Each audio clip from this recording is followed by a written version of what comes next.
after the root cause analysis to determine your optimum preventive maintenance frequency, here you have some parameters to consider. The first parameter is the cost of doing 1 PM. What is the cost of 1 PM? The second parameter is the cost of unreliability. If I will not do any PM, what will be the cost?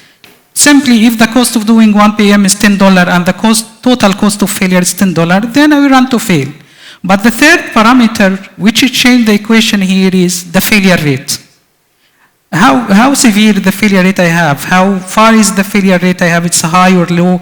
And every failure happen is increasing your failure rate, correct? And at this point, of course, it comes like, makes sense that once you have additional failure rate, you need to increase your PM. But again, this goes back to what is the reason of this additional failure? What is the reason of the increase in failure rate?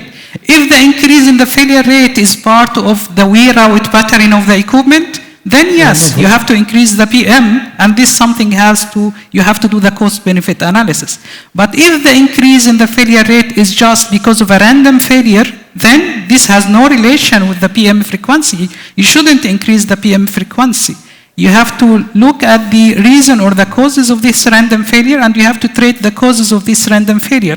And the right thing to do here is mostly to do some sort of condition monitoring actions. Maybe you assign some additional checklist for the operator because it's a random failure. But if the root cause analysis indicates that this is a wear out, then yes, you have to do PM, additional PM. You have to increase the frequency of the PM, or maybe you will say, okay, I will do overall to reset and extend the lifetime of the assets. So this is how we correlate, I think.